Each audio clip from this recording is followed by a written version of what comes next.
ওং নমো ভগবতে বাসুদেবায়। আমার প্রিয় দর্শক বন্ধুকে আমার আন্তরিক অভিনন্দন, শুভেচ্ছা ও ভালোবাসা জানাই।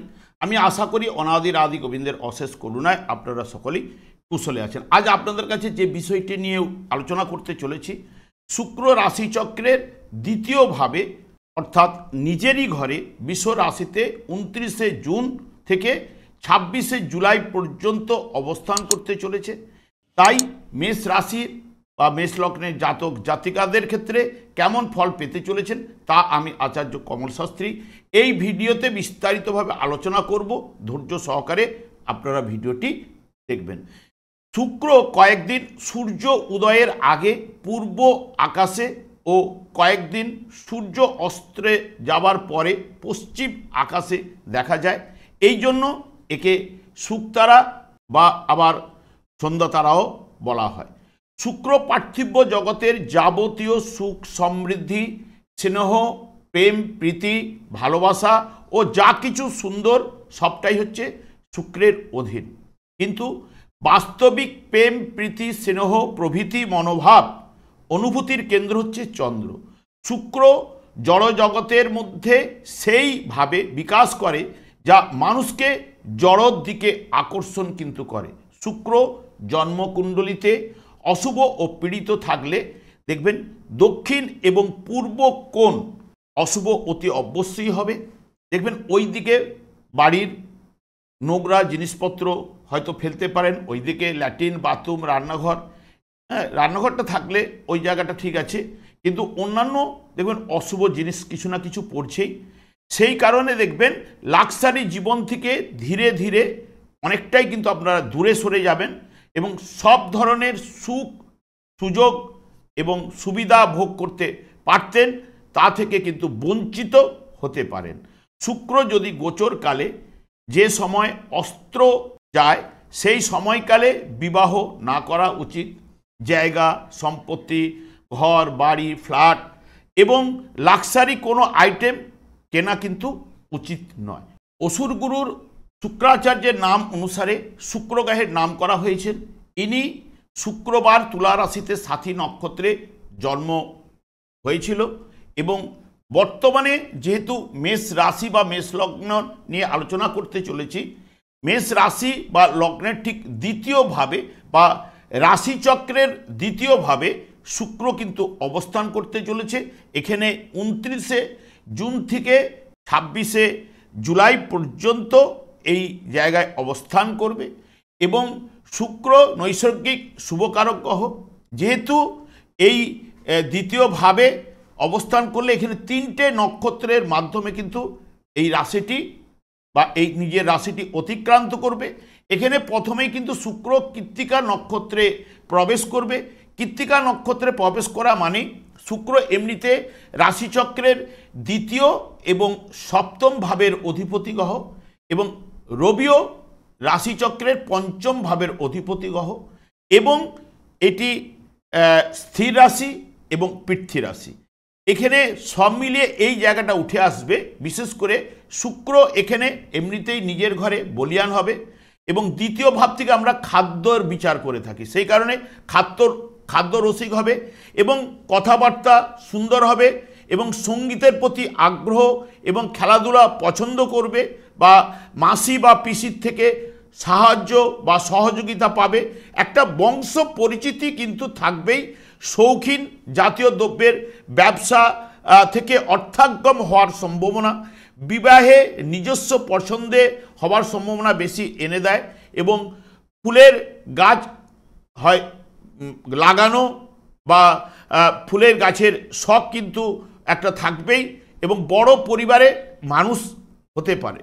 এবং যখনই এই জায়গায় চন্দ্রের নক্ষত্রে থাকবে শুক্র, তখন রাশিচক্রে সেই দ্বিতীয় ভাবের এবং সপ্তম ভাবের অধিপতি গ্রহ চন্দ্র এখানে রাশিচক্রের চতুর্থ ভাবের নির্দেশক এবং এখানে যেটা এখানে হচ্ছে স্থির এবং পৃথ্বী রাশি।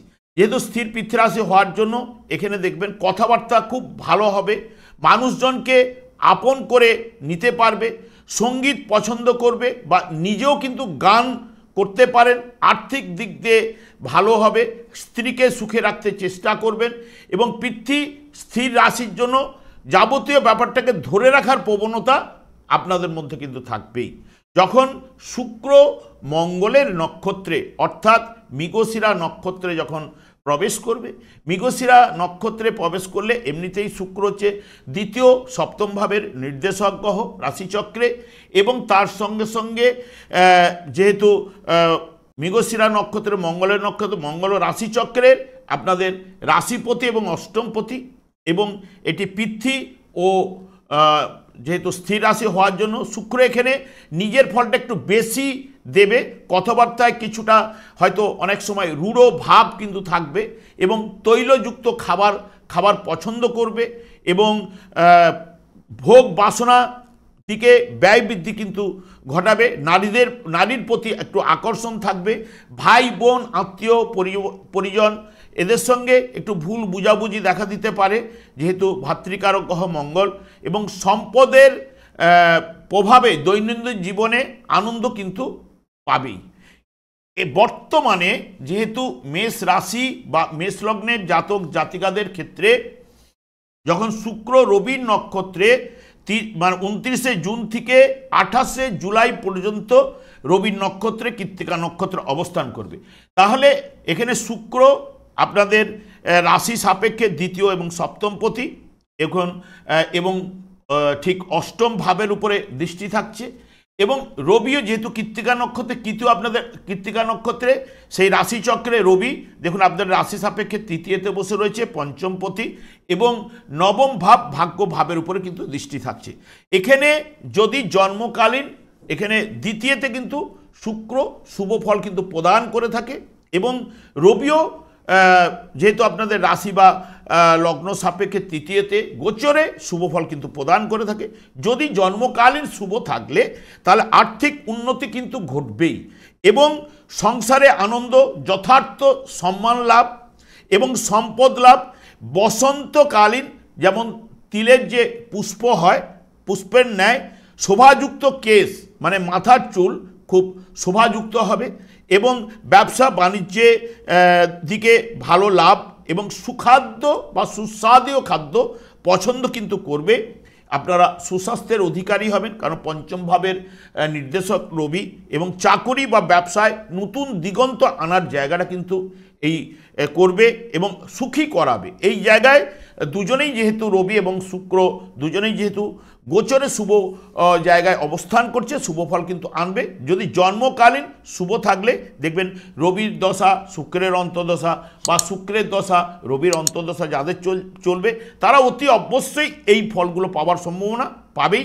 যদি জন্মকালীন অশুভ হলে চোখের সমস্যা অতি অবশ্যই দেবে, এবং চরিত্রের দোষ ঘটতে পারে অনেকের ক্ষেত্রে। প্রেমে নৈরাশ্য ব্যাপারটা কিন্তু চলে আসবে, এবং জীবনের ভালো দিকটা ঠিক অধরা কিন্তু থেকে যাবে।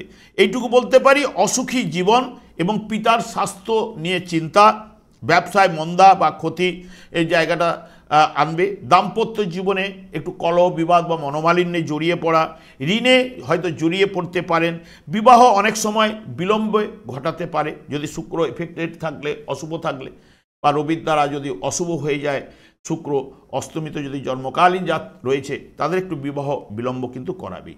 এটি ঠিক 29শে জুন থেকে 8ই জুলাই পর্যন্ত পাওয়ার সম্ভাবনাগুলো আনবে। ঠিক যখনই শুক্র চন্দ্রের নক্ষত্রে প্রবেশ করবে, অর্থাৎ এখানে 9 জুলাই থেকে 20শে জুলাই পর্যন্ত, তখন চন্দ্র এমনিতেই যেহেতু আপনাদের রাশিভাবে অবস্থান করার জন্য, তাহলে রাশিপতি আপনাদের ক্ষেত্রে রাশি চন্দ্র রাশিতে রয়েছে, তাহলে রাশি প্রথম ভাব পাচ্ছে, তার সঙ্গে সঙ্গে চতুর্থ ভাবের নির্দেশক শুক্র তো দ্বিতীয় সপ্তম ভাবের এবং নির্দেশক হয়ে বসে রয়েছে, এবং তার সঙ্গে সঙ্গে এই জায়গায় পৃথ্বী এবং স্থির রাশি যুক্ত হওয়ার কারণে এখানে শুক্র এবং চন্দ্র দুজনেই কিন্তু শুভফল প্রদান করবে আপনাদের ক্ষেত্রে, এবং পারিবারিক জীবনে দেখবেন শ্রীবৃদ্ধি ঘটবেই। আর্থিক লাভ, ব্যবসা বাণিজ্যে লাভ, এবং দ্বিতীয়ভাবে যেহেতু শুক্র রয়েছে এবার সুস্বাদু সুখাদ্য ভোজন এবং পোশাক বিলাসিতা বৃদ্ধি কিন্তু পাবেই, এবং শৌখিনতা জায়গাটা, সম্পদ লাভ, কাজকর্মের দায় দায়িত্ব বৃদ্ধি, এগুলো কিন্তু শুক্রের মাধ্যমে বা চন্দ্রের মাধ্যমে কিন্তু পাবেন। যদি অশুভ থাকলে তাহলে মানসিক দুশ্চিন্তা কোথাও না কোথাও থেকে আপনারা পাবেন বা টেনশন, লাভ নেই সেই সব কাজে একটু ঘোরাঘুরি এবং একটা অপরের সঙ্গে একটা অবিশ্বাস জন্মানো বা সংসারে চাপ, গৃহে বা পরিবারে সুখের হানি জায়গাটা ঘটবে। দাম্পত্য জীবনে মনোমালিন্য এবং দেখবেন যেহেতু আর্থিক ব্যয় ঘটাবে, ব্যবসা বাণিজ্যে মন্দাভাব বা ক্ষতির সম্ভাবনা, অশুভ হলে নেগেটিভ ফলটা পাওয়ার সম্ভাবনা কিন্তু আনবেই এবং চোখের সমস্যা হলে ঠিক বাম চোখের সমস্যাটা হওয়ার সম্ভাবনা দেবেই। এবং এই জায়গায় ঠিক চন্দ্রের নক্ষত্রে 9 জুলাই থেকে 20 জুলাই পর্যন্ত এবং ঠিক তারপরে কিন্তু মৃগশিরা নক্ষত্রে 6 ডিগ্রি 40 যখন প্রবেশ করবে। মৃগশিরা নক্ষত্রের মাধ্যমে এমনিতেই শুক্র দ্বিতীয় সপ্তম ভাবের নির্দেশক, অষ্টম ভাবের উপরে দৃষ্টি থাকা এবং যেহেতু আপনাদের মঙ্গলের নক্ষত্রে মৃগশিরা নক্ষত্রে থাকাকালীন তাহলে রাশিভাব এবং অষ্টম ভাব এখানে পঞ্চম ভাবে অবস্থান করছে গোচরে। পঞ্চম ভাবে গোচরে কিন্তু মঙ্গল সে মতো শুভফল প্রদান করতে পারে না এবং অষ্টম ভাবের অধিপতি গ্রহ আপনাদের রাশি ভাবের এবং এখানে মঙ্গল ঠিক অষ্টম ভাবের উপরে দৃষ্টি থাকছে। তার সঙ্গে সঙ্গে এখানে দৃষ্টি থাকছে একাদশ ভাব, লাভ ভাবের উপরে দৃষ্টি থাকছে এবং দ্বাদশ ভাবের উপরে মঙ্গলের দৃষ্টি থাকছে। তাহলে এখানে যেটা ফলটা উঠে আসবে, যদি শুভ থাকলে শুক্র এমনিতেই শুভ ফল আপনাদের প্রদান করবে, কাজকর্মের উন্নতি। এখানে যেহেতু মঙ্গল যুক্ত হয়ে গেছে পঞ্চমভাবে নির্দেশ করছে, যারা শেয়ার মার্কেটে কাজ করছেন বা ফাটকা বা যারা লটারি বিক্রেতা ব্যবসায়ী, এদের ক্ষেত্রে কিন্তু ভালো ফলটা পাওয়ার সম্ভাবনা, বা যারা লটারি বা শেয়ার মার্কেটে টাকা ইনভেস্ট করে তাদের পাওয়ার সম্ভাবনা বা যোগ কিন্তু থাকছে এই মৃগশিরা নক্ষত্রে। এবং সাহস, আত্মবিশ্বাস লাভ এটা কিন্তু ঘটবেই যদি মঙ্গল জন্মকালীন শুভ থাকলে। এখানে মঙ্গল যেহেতু তার শুভ ঘরে অগ্নিকারক গ্রহ অগ্নি রাশিতে অবস্থান করছে এবং এটি যেহেতু কোন ভাব, হ্যাঁ, এখানে মিশ্র ফল কিছুটা হলে উঠে আসবেই এবং উৎসাহ উদ্দীপনা লাভ এবং সুস্বাস্থ্যের অধিকারী হবে এবং পড়াশোনায় শুভ ফল কিন্তু আনবে, আর্থিক উন্নতি ঘটাবেই এবং হঠাৎ কোনো অর্থপ্রাপ্তি বলুন, যে কোনো দ্রব্য লাভ বলুন, এগুলো কিন্তু নিয়ে আসতে পারে মঙ্গল। এবং যদি অশুভ থাকলে তখন কিন্তু রিপুর উত্তেজনা বৃদ্ধিপ্রাপ্ত ঘটবে, সেই কারণে হয়তো অপমান বা অপবাদ এগুলো চলে আসতে পারে বা ক্রোধ বৃদ্ধি হবে, ভয় এর সৃষ্টি হবে, অবৈধ প্রেমে জড়িয়ে পড়তে পারেন, পড়াশোনায় ব্যাঘাত ঘটাবে এবং খিটখিটে মনোভাব একটা চলে আসবে এবং সবথেকে সন্তানের দ্বারা ক্লেশ, ব্যবসা বাণিজ্যে আর্থিক ক্ষতি বা মন্দাভাব চলবে এবং ঋণের জায়গাটায় পড়ে যেতে পারেন। এইগুলো ঘটাবার জায়গাটা দেবে 21 জুলাই থেকে 26 জুলাই পর্যন্ত। এই ফলগুলো আপনাদের ক্ষেত্রে উঠে আসার সম্ভাবনা কিন্তু রয়েছে। আমি আর দীর্ঘায়িত করছি না। আমি আচার্য কমল শাস্ত্রী প্রত্যেক বুধবার এবং শুক্রবার সন্ধ্যে 8:30 এই চ্যানেলে লাইভ অনুষ্ঠান নিয়ে উপস্থিত হই। ঠিক ওই সময় আমাকে ফোন করলে আপনারা নিজেদের ভাগ্য বিষয়ে জানতে পারবেন। তাছাড়া বিভিন্ন ধরনের ভিডিও আপলোড করে থাকি, সেগুলি পাওয়ার জন্য আমার চ্যানেলকে সাবস্ক্রাইব করে বেল আইকনে ক্লিক করে রাখুন। যখনই আমি লাইভ অনুষ্ঠান বা যে কোনো ভিডিও আপলোড করলে আপনাদেরকে নোটিফিকেশন পৌঁছে। আমি অনাদি আদি গোবিন্দের কাছে প্রার্থনা করি আপনারা ভালো থাকুন, সুস্থ থাকুন, আনন্দে থাকুন। আজ এই পর্যন্ত, পরের ভিডিওতে দেখা হচ্ছে। নমস্কার।